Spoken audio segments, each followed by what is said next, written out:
It's really weird how everything is both extremely tense and dull around here.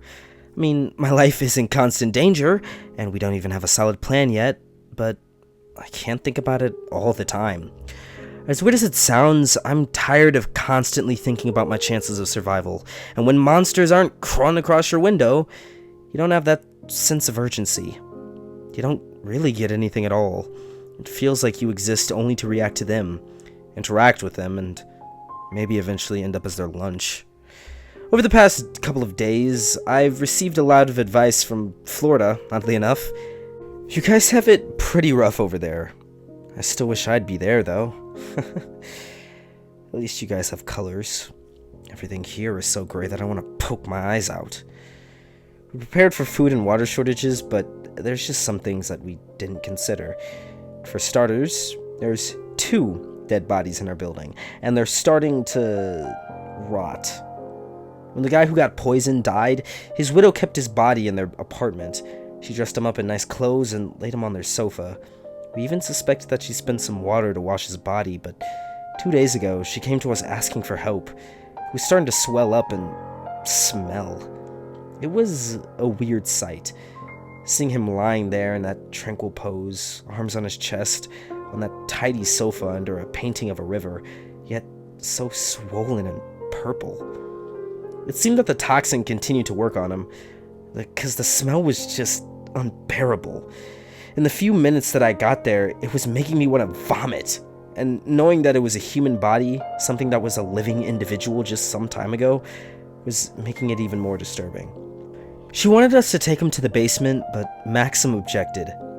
His smell will attract the predators, and they'll want to break in even more if they catch a scent. We need to throw him outside or leave him on the roof. You can't, she whispered, her eyes widened.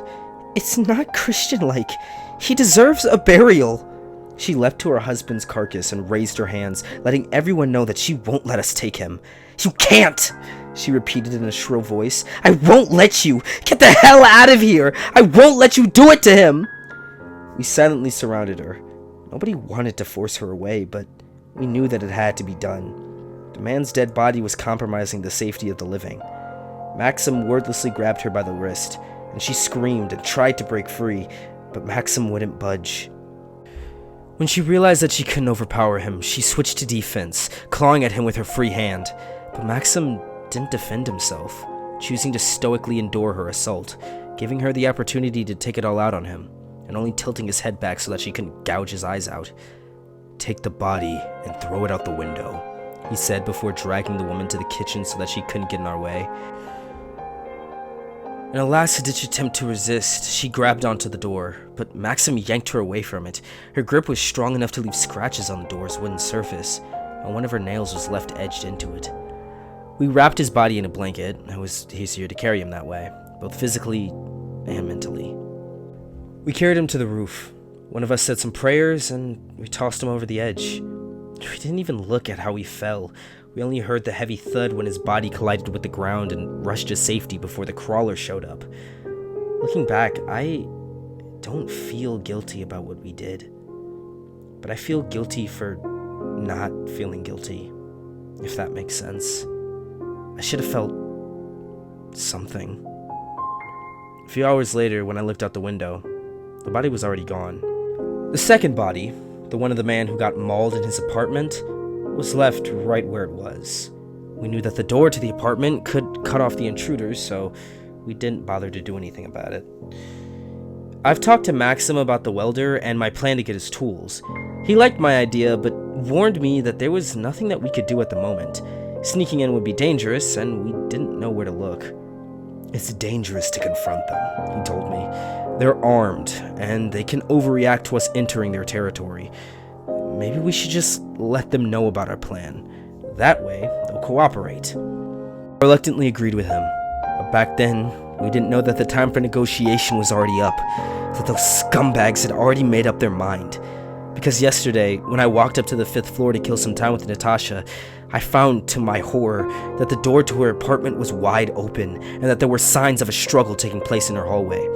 I suspected the worst, but I also didn't abandon hope. I rushed through all of the rooms, but she was nowhere to be found. Only the old man from the first floor that she had taken in was lying on the floor. A small pool of blood formed under his left side. He was still alive when I turned him over. He didn't answer my questions as to where Natasha was. Instead, he was just whispering. "I'm sorry, young man. It's all our fault. The sins of the father." I didn't have time to heed his cryptic words. I needed to help him or he'd die from bleeding. But I knew that Natasha could be dying somewhere at this very moment, perhaps somewhere very close. I rushed back to the hallway, trying to find any clue as to where she could be, but sure enough, there was drops of blood on the floor, leading outside and towards the door to the roof. It was dangerous to enter the roof on my own, but I didn't care. I rushed outside looking around.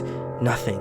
Nothing but a small trail of barely noticeable blood. I feared that it would lead me to the edge of the roof, but instead it was heading towards the cage door at the end of it, the one that led to the bandits' hideout. The cage was already locked. I started shaking it and screaming for them to let Natasha go, which was reckless of me, I know. If I had stayed there for a few more moments, I no doubt would have attracted the crawler and be done with. But one of the bandits emerged from the darkness beyond the cage and shook his pistol at me. "Keep it civil, runt. Your girlfriend's in good hands. We'll take care of her. After all, how does that saying go? If you love her, let her go. Ain't that right?"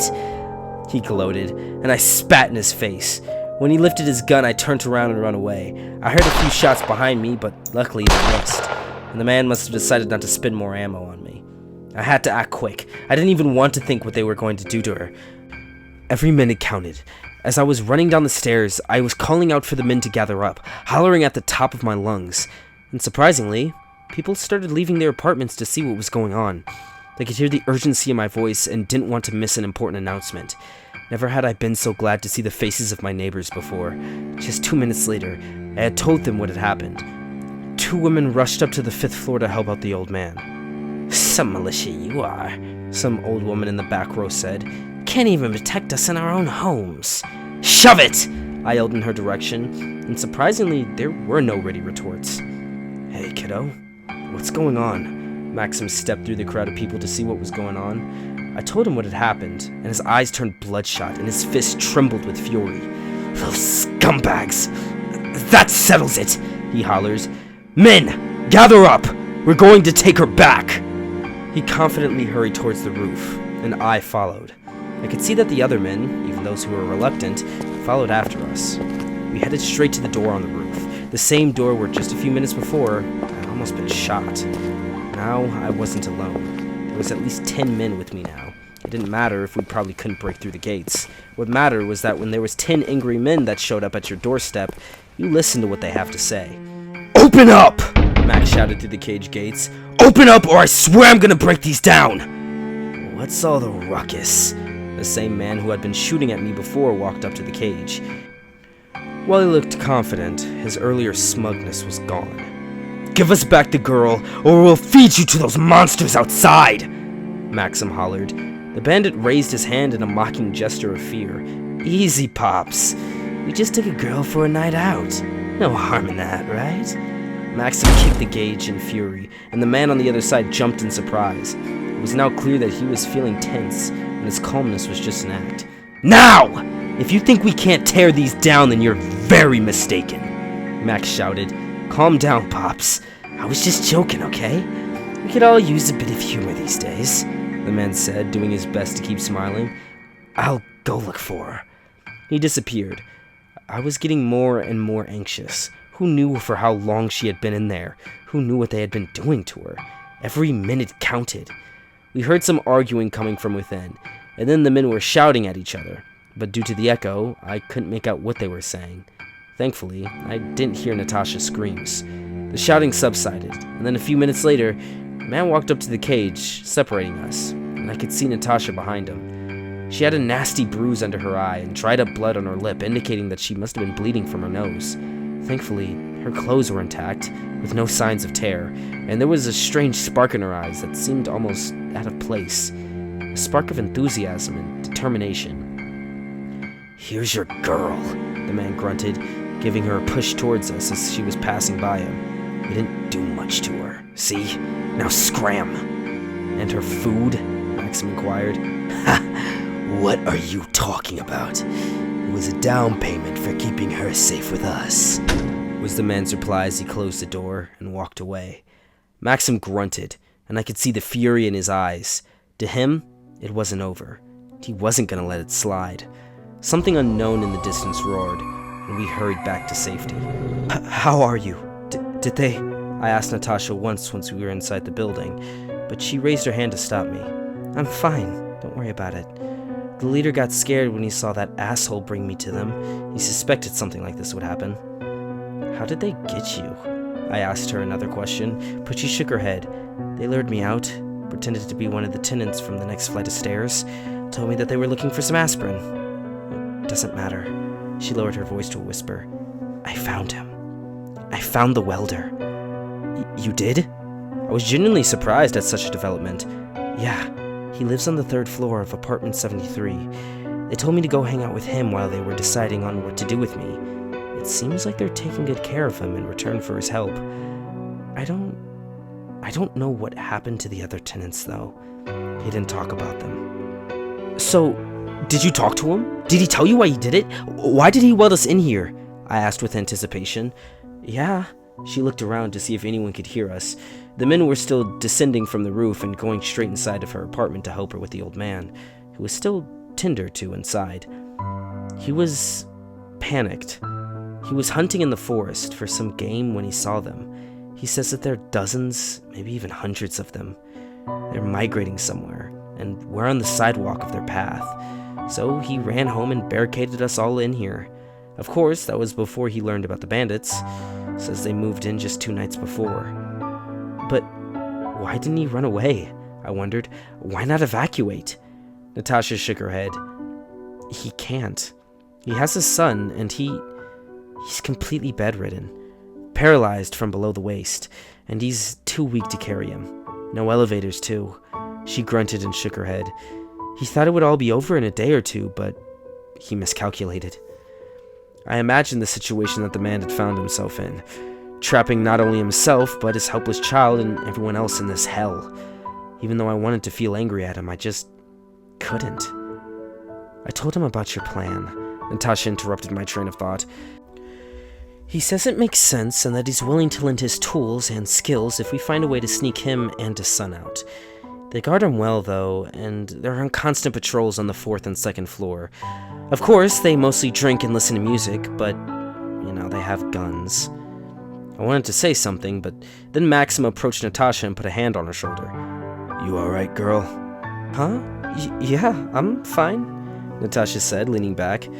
I don't think she liked the fires in Maxim's eyes. Good.